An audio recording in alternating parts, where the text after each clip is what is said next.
안녕하세요. 자, 객관식 문제풀이를 할 오철환 관사입니다.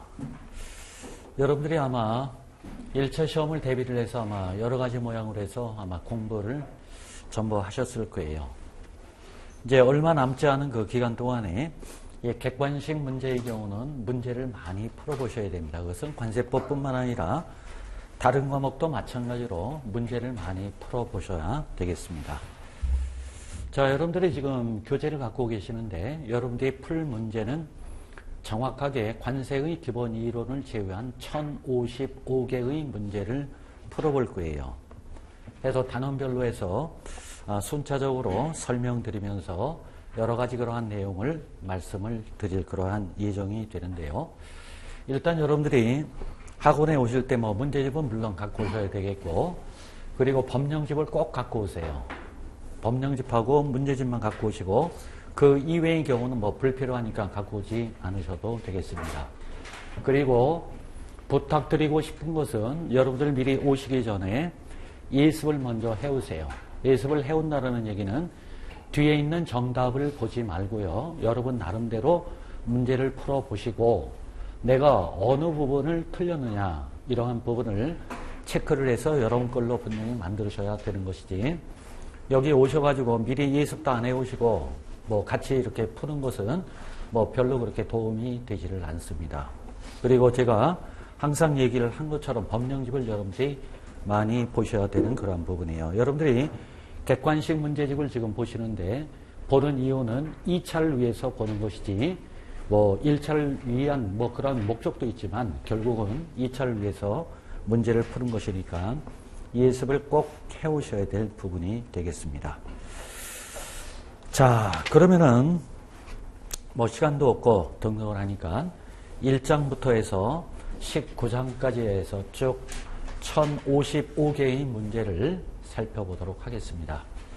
자, 문제 해설을 해드리고요. 또한 관련된 그러한 내용과 관련해서는 법령집을 우리가 쭉 살펴볼 테니까 이 법령집을 항상 꼭 가져오시고 법령집하고 여러분들이 친숙하게 하셔야 합격할 수 있다라고 하는 것을 여러 번 말씀드렸으니까 꼭 그렇게 하시면 되겠습니다. 자, 그러면 제1장 관세법 총칙과 관련된 그러한 문제를 풀어보는데요. 이 관세법 총칙이라고 하는 부분은 법적 근거를 따져보면은요, 법적 근거를 따져보면 1조부터 12조까지의 내용을 관세법 총칙이라는 이러한 제목으로 쭉 우리가 살펴보는데요. 잠깐 단원별 요점 정리를 잠깐만 해드린다고 하면 관세법 1조는 관세법의 목적에 대해서 규정을 하고 있어요. 관세법의 궁극적인 목적은 뭐죠? 관세법의 궁극적인 목적은 국민경제 발전의 이바지함을 목적으로 한다. 2조에는 용어의 정의 16가지를 규정을 하고 있는데 이 중에서 중요한 부분이 수입이 뭐냐, 수출이 뭐냐, 단속이 뭐냐, 외공물품이 뭐냐, 내공물품이 뭐냐, 그 이외에 외공무역선, 무역기, 내양선, 내양지, 선용품, 기용품, 차량용품, 통관, 환적, 복합, 환적, 운영인 등등은 간단하게 정리하시면 되겠죠. 이 중에서 가장 중요한 부분이 수입의 정의가 굉장히 중요하고요. 관세법 239조에 규정이 되어 있는 수입으로 보지 아니하는 소비 또는 사용이라고 하는 부분 굉장히 중요하고요. 240조에 규정이 되어 있는 수입의 의제라고 하는 부분이 굉장히 중요하죠. 이러한 개념을 잘 정리하시고요. 3조의 경우는 관세 징수의 우선, 이것은 4장에 가서 보고요. 4조 내국세 등의 부과징수 4장에 가서 살펴볼 거고요. 5조, 6조, 7조를 관세법 적용의 원칙이라고 얘기를 하죠. 5조의 경우는 이 법 해석의 기준과 소급과세 금지, 5조 1항, 2항 등등이 규정되어 있고, 6조는 신의 성실, 7조는 세관 공무원 재량의 한계라고 하는 부분, 관세법 적용을 할 때 지켜야 될 그 원칙을 얘기하죠. 8조는 시험에 잘 나오는 기간 및 기한의 계산과 관련된 그러한 부분이 되겠고요. 9조는 관세의 납부 기한 등 해서 쭉 규정이 되어 있죠. 1항의 경우는 세 가지의 납기에 대해서 규정을 하고 있고요. 2항의 경우는 사전 납부의 법적 근거, 3항의 경우는 월별 납부 제도와 관련된 이러한 부분이 되죠. 쉽죠? 천재 지변동으로 인한 기한의 연장과 관련된 부분이 쭉 규정이 되어 있죠. 범법 10조에 있고 시행령 2조에 여러 가지 그러한 내용이 규정이 되어 있고요. 11조에는 납세 고지서의 송달, 이것은 3장에 가서 설명을 드릴 거고요. 12조는 신고 서류의 보관 기간과 관련된 부분, 시행령 3조에 규정이 되어 있죠. 여러분들이 잘 아시는 것처럼 2015년 12월 15일 날 관세법 개정이 됐고요. 12월 1일 날 시행규칙이 개정이 됐고요. 11월 27일 날 시행령이 개정이 됐는데요. 요 부분까지가 여러분들 시험 범위에 해당이 됩니다. 지금 관세법이 개정이 되면 다시 시행령이라든가 시행규칙이 개정이 되고요. 시행령은 이미 입법 예고가 됐어요. 아마 2월 1일부터 시행되지 않을까 이렇게 생각이 되는데 그것까지는 여러분들 시험 범위에 포함이 되어 있지는 않고요. 지금 여기에서 개정된 이 부분까지가 여러분들 시험 범위에 해당이 되는데 그것을 전부 문제집에 전부 반영을 이미 해놨으니까 설명을 드릴 거고 그 개정된 부분이 나오면은 같이 따라서 보충 설명을 이렇게 해드리도록 하겠습니다. 12월 15일 날 개정이 되면서 제 개인 홈페이지에 이미 기본 교재 교정 부분, 수정 부분하고요.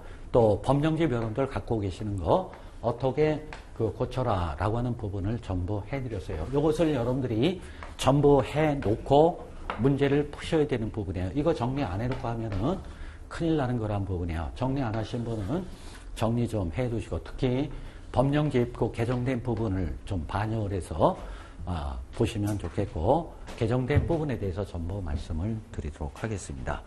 이 관세법 총칙과 관련해서는 항상 한 문제나 한 두 문제 정도는 거론되는 그러한 부분이니까 잘 좀 정리를 해두시고 일정과 관련을 해서는 약 40개 문제를 가지고 이것저것 한번 전부 살펴보도록 하겠습니다. 문제 1번을 보시면 다음은 관세법에 관한 설명이다. 옳지 않은 것은 1번 관세법은 관세의 과세 요건을 규정하는 실제법의 성격을 가진 동시에 그 징수 절차를 규정하는 절차법의 성격을 동시에 가지고 있다.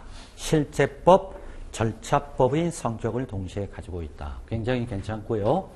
2번 관세법은 우리나라가 외국과 맺은 조약협약을 상당 부분 반영하고 있다. 2번 지문을 통해서 우리 관세법 성격을 볼 때 이것을 무슨 성격이라고 얘기를 하죠? 국제법적인 성격이다. 이렇게 얘기를 하죠. 요거와 맞물려서 이 국제협력 관세의 업무라고 하는 것이 있죠. 국제협력 관세의 업무는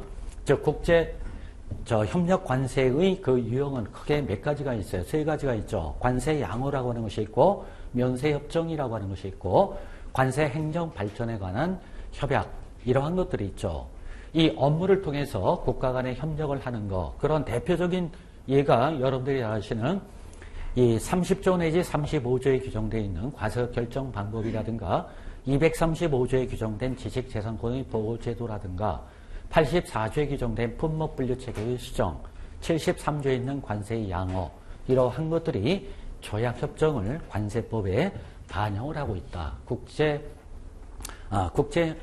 국제법적인 성격이 있다라고 하는 그러한 부분이 되겠죠. 세 번째, 관세법은 관세에 관한 행정쟁송 절차인 이의신청, 심사청구 및 심판청구에 대한 쟁송 절차를 규정을 하고 있다. 관세법 119조 내지 132조에 보면 심사와 심판이라고 하는 부분이 바로 그 부분이 되겠죠. 그것을 봐서 뭐라고 하죠? 소송법적인 성격이 있다. 이렇게 얘기를 하죠. 네 번째, 국가의 재정 수입을 목적으로 관세를 부과 징수한다는 점에서 관세법은 재정법의 일종이다. 관세법은 조세법, 행정법의 일종, 재정법의 일종이라고도 얘기를 하죠. 다섯 번째, 관세법은 무역 관리에 관한 정부의 규제를 집행하는 통관에 관한 사항을 규정하고 있기 때문에 실제법적인 성격을 가진다고 할 수 있다. 답은 5번으로 보셔야 돼요. 즉 관세법은 무역 관리에 관한 정부의 규제를 집행하는 통관에 관한 사항을 규정하고 있기 때문에, 즉 관세법은 무역과 관련된 법은 아니에요. 무역 관리와 관련된 법은 대외무역법이 담당을 하는 것이지 관세법이 무역 관리와 관련된 이러한 법은 아니죠. 그러나 이 관세법은 여러분들이 잘 아시는 무역의 3대 법규 중에 하나라고 얘기를 하죠. 무역의 3대 법규는 뭐가 있죠? 관세법, 대외무역법, 외환거래법. 이거 이외에 50여 개의 개별법. 그 50여 개의 개별법을 우리가 흔히 관세법에서 뭐라고 얘기를 하죠?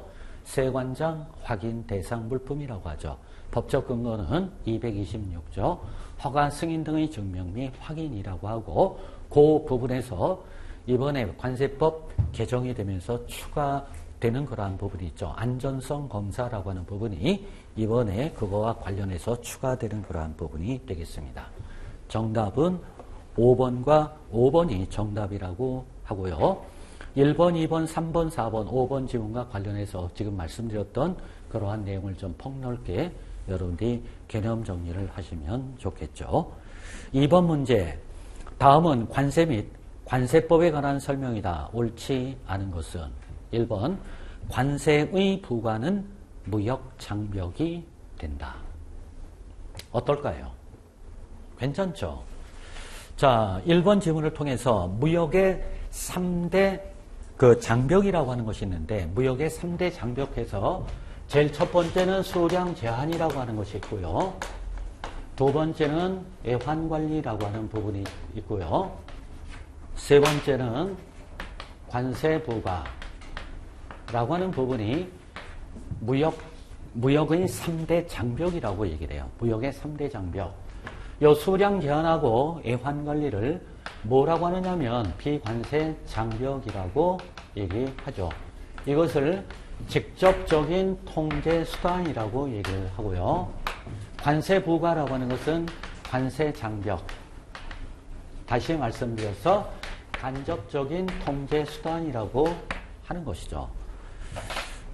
우리 51조 내지 저 뒤에 74조를 보면 흔히 우리가 탄력관세 제도라고 얘기를 하는데, 탄력관세 제도 얘기를 할 때 무슨 얘기를 했느냐 하면은요, 덤핑 수입, 보조금 장려금을 지급받은 물품의 수입, 특정 물품의 급격한 과다한 수입의 증가로 인해서 국내 산업이 피해를 받는 이 경우에 우리나라는 선진국이 되기 때문에 후진국에서 쓰는 비관세 장벽은 설치할 수 없고, 오로지 관세 부과라는 관세 장벽만을 쌓을 수 있고, 또한 WTO에서 허용하는 범위 안에서 덤핑 방지 관세, 상계 관세, 보복 관세, 공정무역으로 인한 수입으로 국내 산업 피해를 볼 때 발동할 수 있는 세이프가드 제도에 근거해서 규정을 하고 있다.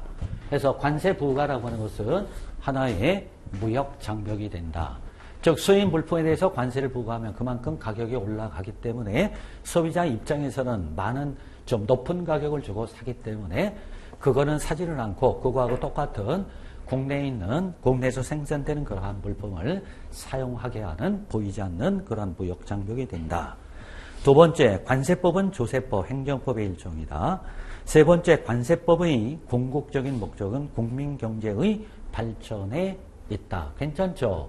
여러분들 관세법 1조는 적어도 외워두셔야 될 부분이죠. 그러면 2차에 가서 서론 부분에 쓸 때 항상 쓸 수 있는 부분이라고 해서 관세법 1조를 보면 이 법은 관세의 부과 징수 및 수출입 물품의 통관을 적정하게 하고 관세 수입을 확보함으로써 국민경제 발전에 이바지함을 목적으로 한다라고 규정이 되어 있죠.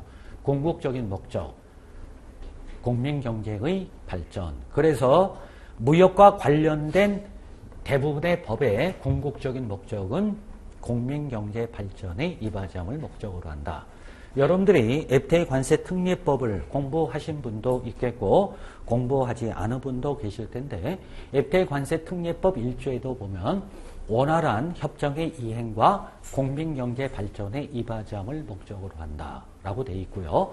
외환거래법도 마찬가지고 대외무역법도 마찬가지로 국민경제 발전의 이 과정을 목적으로 한다. 네 번째, 관세는 대물세, 수시세이며 간접소비세이다. 대물세의 반대말은 뭐예요? 대인세라고 얘기를 하고, 수시세의 반대말은 뭐죠?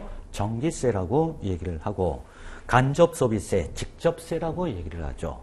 반대가 관세는 물건에 대해서 과하는 세금이에요. 또 시도 때도 없이 들어와요. 수시세라고 얘기를 하고 간접소비세라고 얘기를 하죠.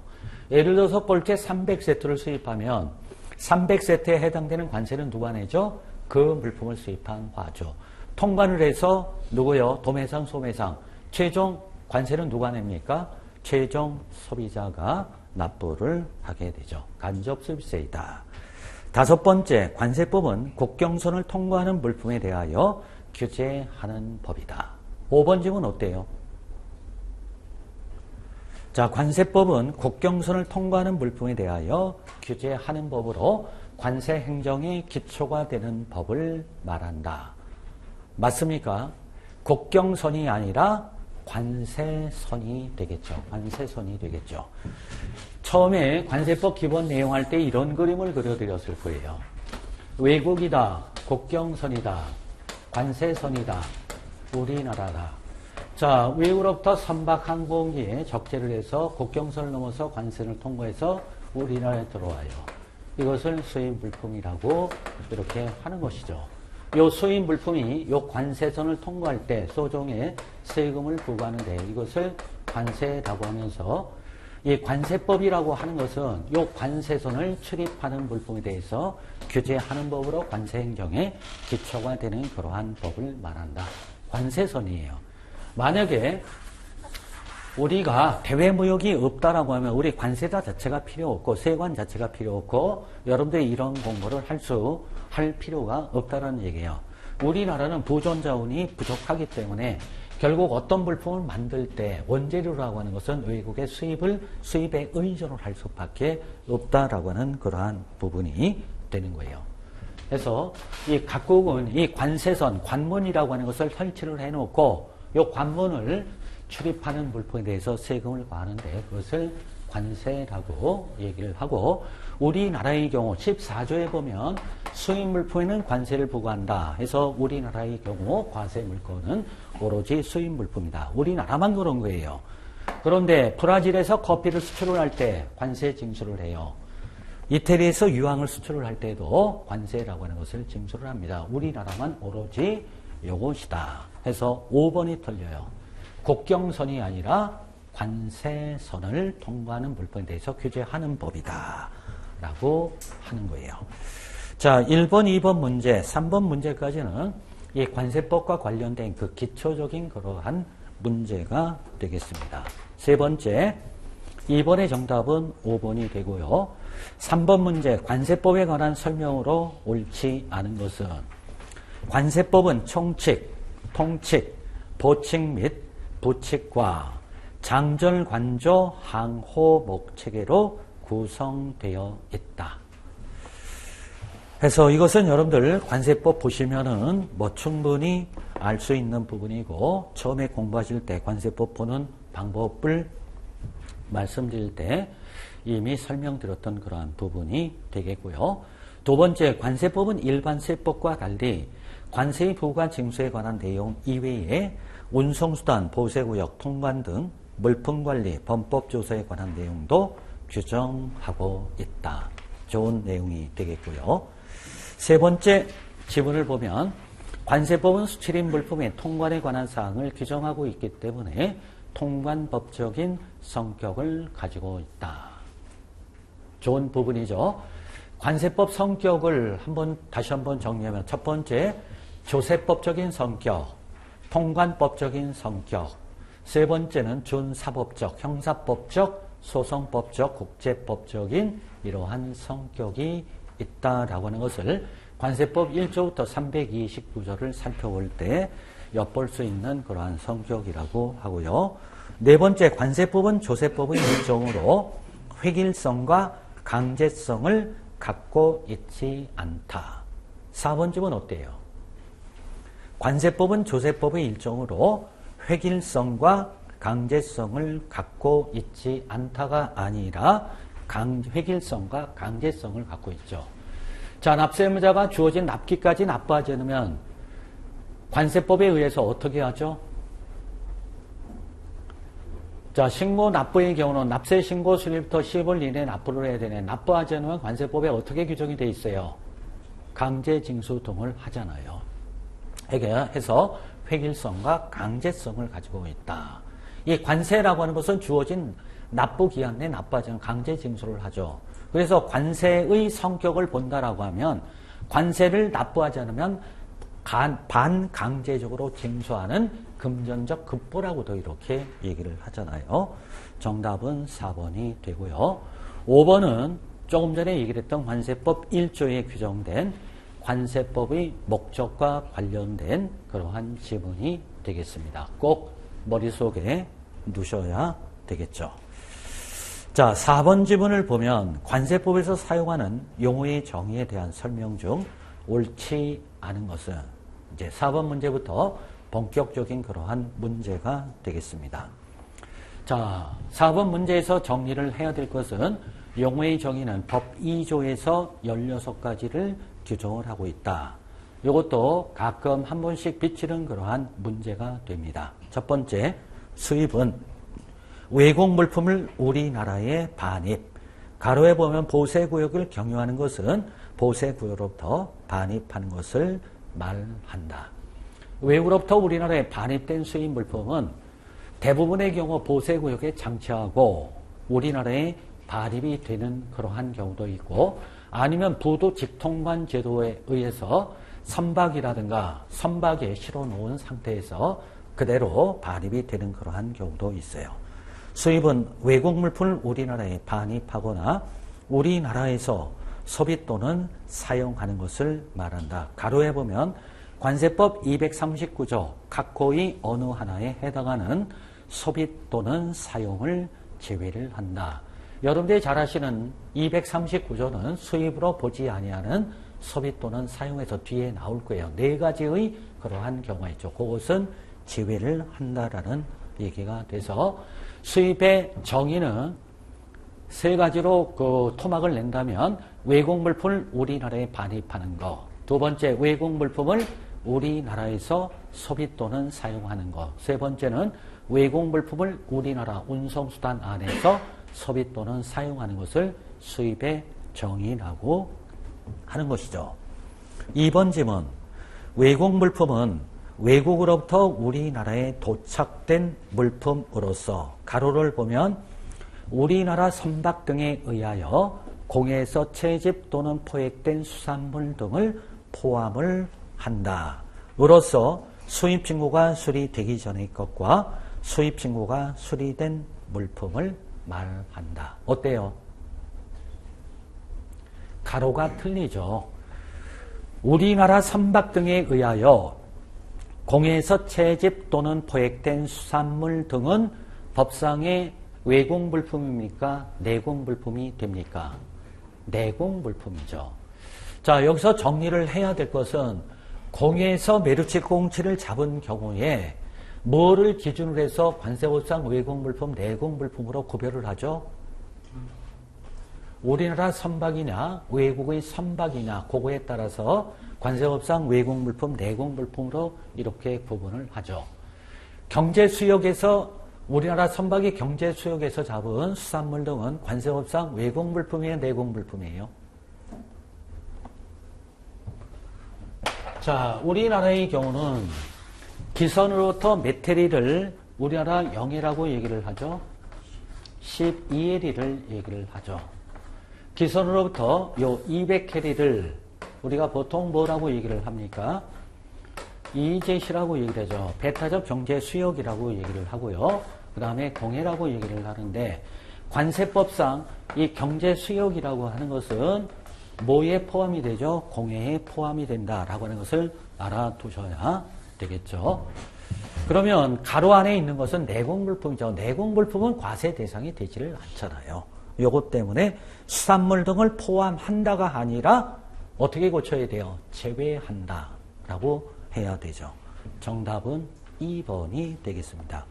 여러분들 시험 문제에 주로 잘 나는 것이 그 가로 속에 있는 거 포함한다, 제외한다, 뭐에 한정을 한다, 그런 거를 살짝 바꿔놓고 관세 플러스 내국세를 포함을 한다 라고 하는데 그것을 제외한다, 이런 것들이 있죠.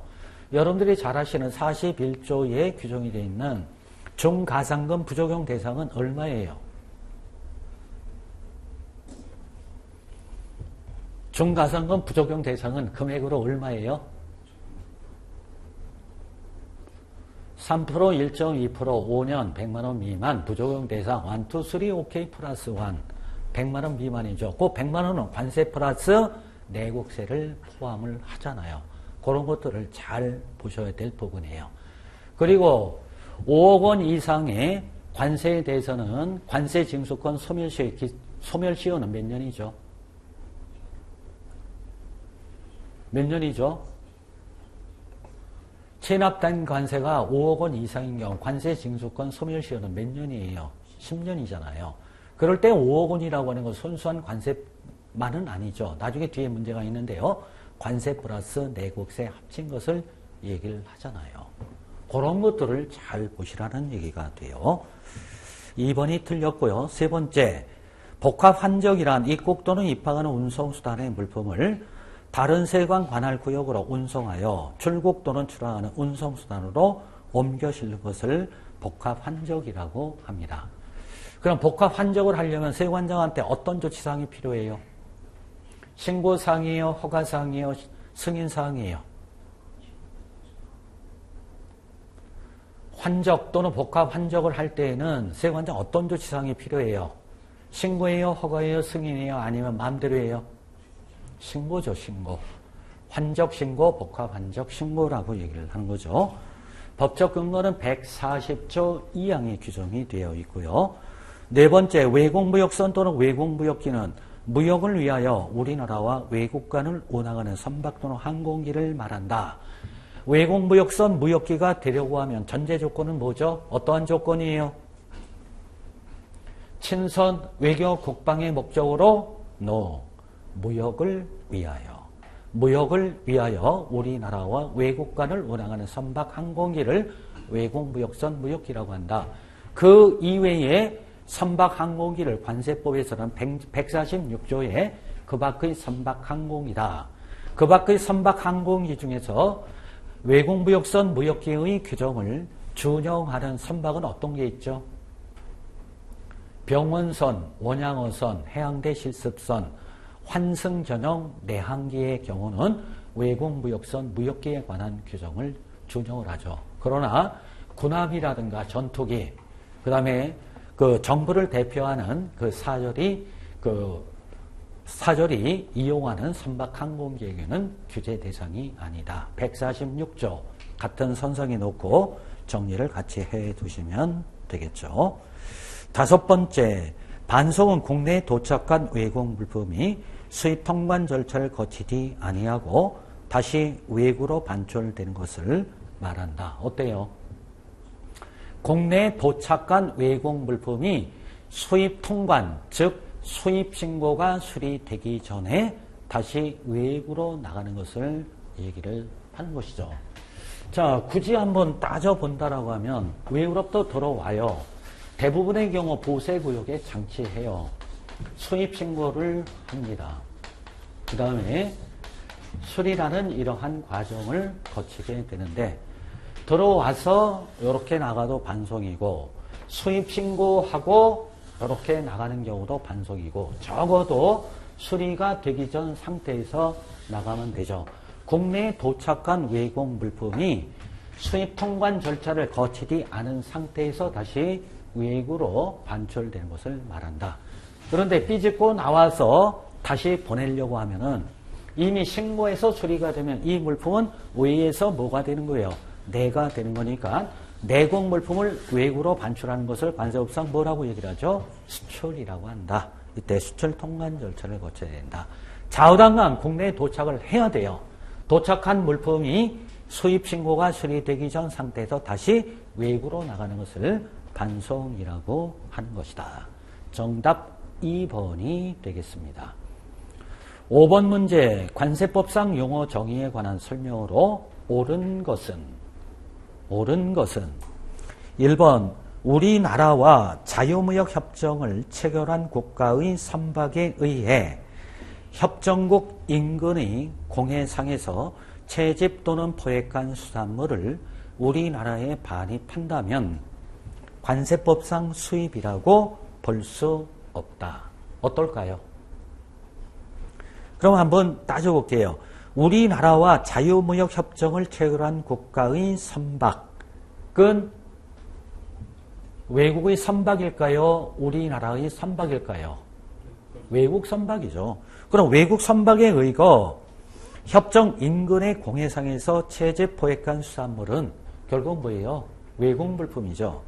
그럼 외국물 한마디로 우리나라부터 수산물 거기까지를 외국 물품을 우리나라에 반입한다면 관세법상 수입이라고 볼 수 없다가 아니라 있다라는 얘기가 되죠. 틀렸고요. 2번 입항 전 수입 신고가 된 물품은 내국 물품으로 간주한다. 맞습니까? 틀립니까? 이거 정리 잘 안 해놓으면 헷갈릴 수 있는 부분이에요. 요거하고 비슷한 지문이 244조 1항 후단에 규정이 되어 있는데 어떤 내용이죠? 입항 전 수입 신고된 물품은 뭐로 본다?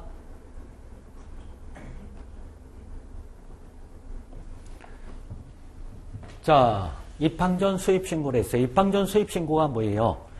수출국 공항 항구에서 출항은 했으나 우리나라에 입항하기 전 상태에서 수입 신고하는 것을 말하잖아요.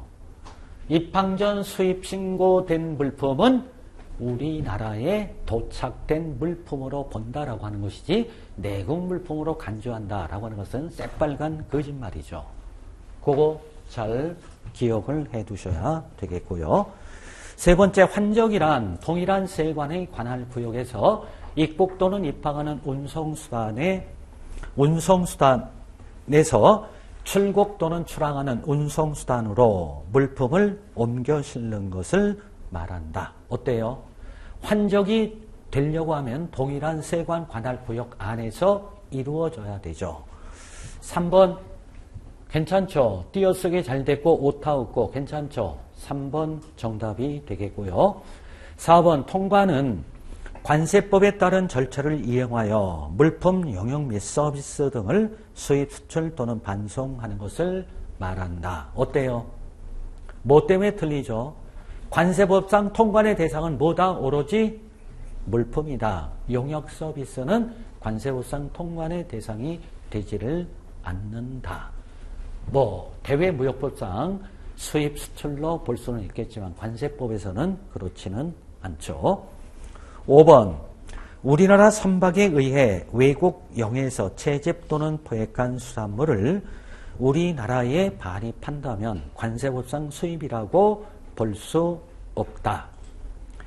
그러면 1번 지문이나 5번 지문에서 여러분들이 꼭 봐두셔야 될 부분은 뭐냐? 수입으로 보느냐 안 보느냐라고 하는 것은 뭐에 따라서 수입으로 보느냐 안 보느냐라고 결정이 되는 부분일까요? 수입의 대상은 뭐죠? 수입의 대상은 외국 물품이죠. 수출의 대상은요, 내국 물품이죠. 그러면 수입으로 볼 수 있다, 없다라고 하는 판단은 외국 물품으로 보는 경우는 수입으로 보는 거고, 외국 물품이 아닌 내국 물품의 경우는 수입으로 보지 않는 거 아니에요. 그럼 5번 질문은 우리나라 선박에 의해 외국의 영해에서 채집 또는 포획한 수산물을 우리나라에 반입하는 물품은 관세법상 외국 물품일까요? 내국 물품일까요? 외국 물품이에요. 외국 물품. 우리나라 선박에 의해 외국의 공해에서 라고 하면 내국 물품이 되지만 외국의 영해에서 채집 또는 포획한 수산물을 우리나라에 반입한다면, 즉 외국 물품 우리나라에 반입한다면 관세법상 그것은 뭐다? 수입으로 본다라는 얘기가 돼요. 요 1번 지문하고 5번 지문과 관련해서는 뒤에서 또 내용이 나오니까 그때 법적 근거를 가지고 다시 한번 다 정리를 해드리도록 하겠습니다. 5번의 경우 그럼 수입으로 본다. 요 경우 이러한 물품이 들어오는 경우는 관세법상 뭐 어떠한 조치사항이 있을까요? 없을까요? 요 경우 5번 지문 같은 경우 그럼 수입으로 보는데 관세법상의 이러한 물품에 대해서는 법상이 뭐 어떠한 조치사항이 있을까요? 없을까요? 그거는 뒤에 가서 말씀을 드리도록 하겠습니다. 조치사항이 분명히 있죠.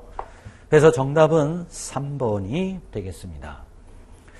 근데 제가 이 문제풀이라든가 나중에 또 모의고사라든가 등등 뭐 여러 가지 문제와 관련해서 여러분들 이 성격을 보면은요, 꼼꼼히 안 읽어갖고 틀리는 경우가 상당히 한 20%, 30%를 차지해요. 항상 문제 보실 때 꼼꼼히 좀 보세요. 그냥 어정쩡하게 보시면 굉장히 답이 어정쩡하게 돼요. 어정쩡하게 해서 정답을 찾으면 괜찮은데 어정쩡하다 보니까 정답에 못 맞춰요. 꼼꼼하게 좀 읽으시고 한 글자 한 글자 할 때 꼭 뭐 좀 생각하시고서 문제를 푸는 그러한 습성을 객관식 문제 풀이를 할 때 여러분들이 그러한 습성을 꼭 좀 갖고 계셔야 돼요. 어정쩡하게 제발 보시지 마세요. 그래서 많이 틀리는 그러한 경우를 많이 볼 수 있어요. 자, 그 다음에 6번 문제를 보도록 하죠.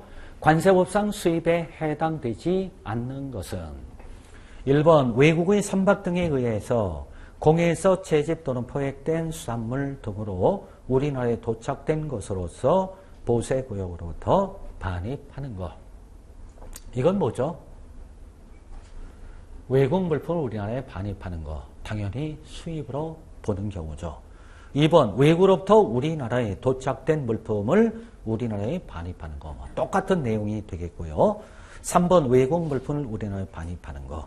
즉 외국 물품을 우리나라에 반입하는 것을 1번으로 풀어서 한 거고 2번으로 이렇게 풀어서 한 거예요. 결국 1번 지문이나 2번, 3번 지문 전부 똑같이 한마디로 외국 물품을 우리나라에 반입하는 거. 외국 물품 우리나라에 반입을 하려면 어떠한 절차를 거쳐야 돼요?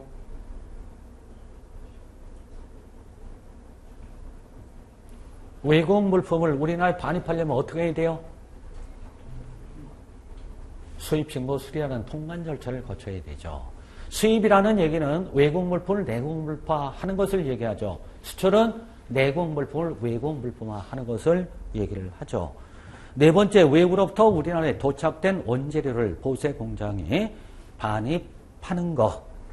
이거는 관세법상 수입에 해당이 됩니까? 안 됩니까?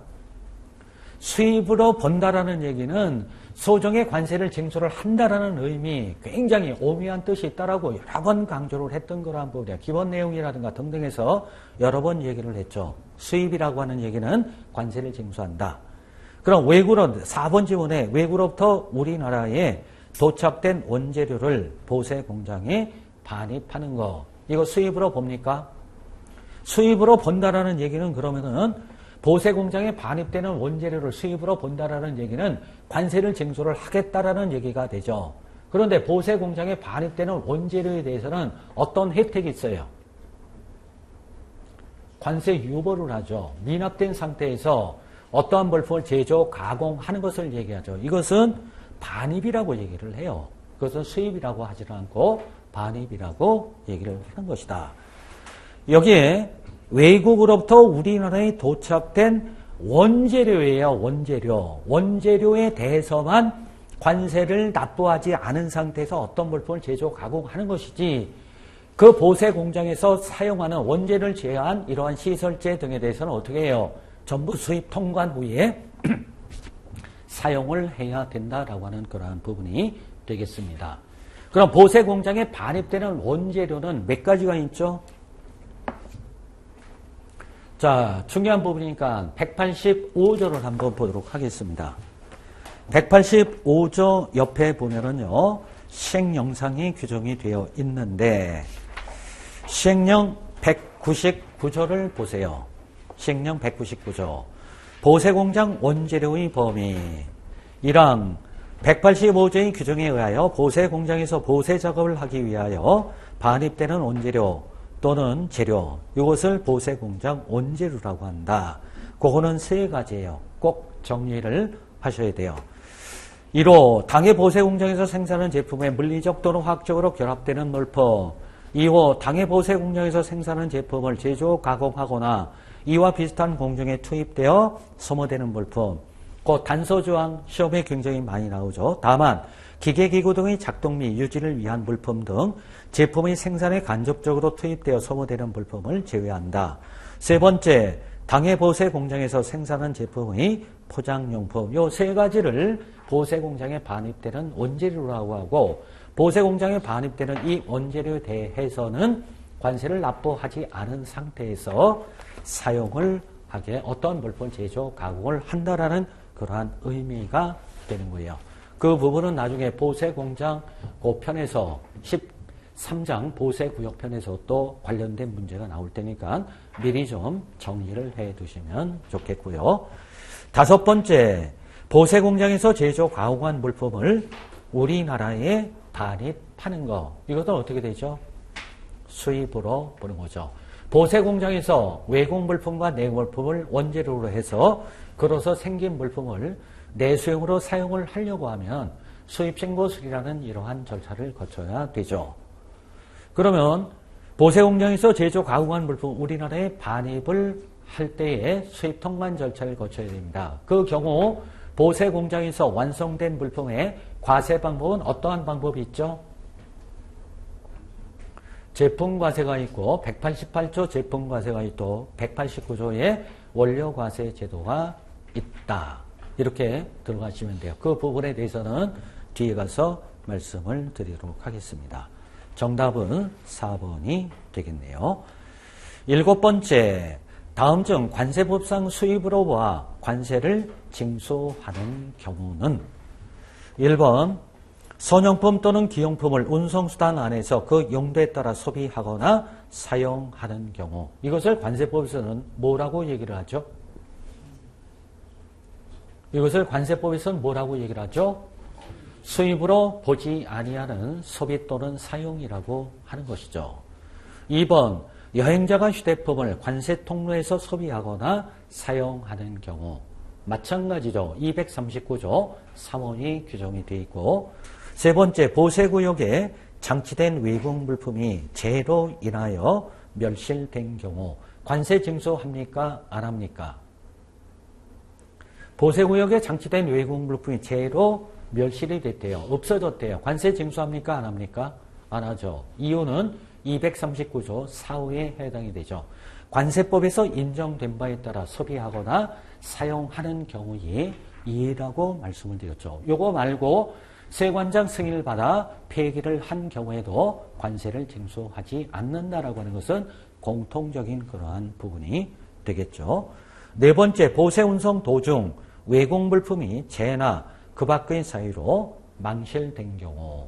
법적 근거는 217조 단서에 규정이 되어 있어요. 그러한 것들이 굉장히 많이 규정이 되어 있다. 차츰차츰 같이 또 보도록 하겠습니다. 다섯 번째, 보세구역에 장치된 외국 물품이 도난 또는 분실된 경우. 어때요? 이것도 수입으로 보지 아니하는 소비 또는 사용에 해당이 되나요? 아니죠. 이것은 수입으로 봅니다. 수입으로 본다라는 얘기는 관세를 징수한다. 그럼 보세구역에 장치된 외국 물품이 도난 또는 분실된 경우 수입의 정의 중에서 어디에 해당이 돼요? 외국 물품을 우리나라에서 소비 또는 사용하는 경우에 해당이 되는 것이죠. 자, 관세선을 통과를 해야만 어떻게 돼요? 물품의 자격이 변하는 거 아니에요. 자, 설명드리면 미국으로부터 골프 300세트 들어와서 보세구역에 장치를 했어요. 근데 어제 5세트가 없어졌어요. 그럼 5세트 누군가가 훔쳐갔죠. 그러면 여기 현실적으로 295세트가 남아있으면 요거에 대해서 일단 수입 신고하고 295세트에 대한 관세를 납부를 하고 보세구역 반출을 해서 국내에서 소비 또는 사용을 해요. 지금 현재 국내에서 소비되는 것은 300세트 골프채가 소비 또는 사용이 되는데 295세트에 대해서는 관세를 낸 거고 5세트에 대해서는 관세 냈어요? 안 냈어요? 안 낸 거죠. 그러면 외국으로부터 우리나라에 도착된 물품으로서 아직 수입 신고가 수리되기 전 상태이니까 외국 물품이죠. 또 요거 뭐죠? 외국 물품이죠. 요것은 초경설로 설명이 되죠. 도난분실 물품, 밀수품의 경우는 단지 물품이 우리나라에 운반 사실되는, 운반되는 그러한 사실 행위를 초경설이라고 얘기를 하죠. 이거 뭐죠? 외국 물품이죠. 어디서 지금 소비 또는 사용되는 거예요? 우리나라에서죠. 이 경우 어떻게 돼요? 수입으로 와서 관세를 징수한다. 아까 얘기했잖아요. 수입의 정의, 외국 물품 우리나라에 반입하는 거, 외국 물품 우리나라에서 소비 또는 사용하는 거, 외국 물품 우리나라 운송수단 안에서 소비 또는 사용하는 거. 답은 5번이 되겠습니다. 자, 이 7번 문제를 통해서 2조에 규정된 수입의 정의, 239조에 규정이 되어 있는 수입으로 보지 아니하는 소비 또는 사용 4가지를 정리해 두셔야 되겠고, 240조에 규정이 되어 있는 좀 이따 나오는 수입의 의제라고 하는 이 3가지의 내용을 여러분들이 정확하게 개념을 정리를 해 두셔야 될 아주 중요한 부분이에요. 계속 나올 거예요. 그때 총 정리를 해 드리도록 하겠습니다. 자, 8번 문제까지 살펴보고 잠깐 쉬었다 또 계속 하도록 하죠. 다음 보기 중 관세법상 수입으로 보지 아니하는 소비 또는 사용이 아닌 것은 1번 선용품 또는 기용품을 관세청장이 정하는 지정보세구역에서 출입국 관리법에 따라 출국 심사를 마치거나 우리나라에 입국하지 아니하고 우리나라를 경유하여 제3국으로 출발하던 자에게 제공하여 그 용도에 따라 소비하거나 사용하는 경우 239조 2호에 규정이 되어 있는 수입으로 보지 아니하는 소비 또는 사용에 해당이 되고요. 요 1번 지문에서 중요한 부분이 지정보세구역이라고 하는 거 중요한 부분이고요. 2번 여행자가 휴대폰을 운송수단 또는 관세 통로에서 소비하거나 사용하는 경우 좋죠. 세 번째 채증관서가 수취인에게 내준 우편물 이것도 수입으로 보지 아니하는 소비 또는 사용에 해당이 되나요? 요거는 아니죠. 요거는 수입의 의제에 해당이 되는 것이지 수입으로 보지 아니하는 소비 또는 사용에 해당되는 것은 아닙니다. 답은 3번이고요. 네 번째 기용품을 운송수단 안에서 그 용도에 따라 소비하거나 사용하는 경우 5번 보세구역에 장치된 외국 물품이 제등으로 멸실된 경우 1번, 2번, 4번, 5번은 전형적인 239조에 규정된 수입으로 보지 아니하는 소비 또는 사용이다 라고 하는 것을 여러분들이 꼭 정리를 해 두셔야 되겠습니다. 자, 잠깐 쉬었다 계속해서 9번부터 보도록 하겠습니다.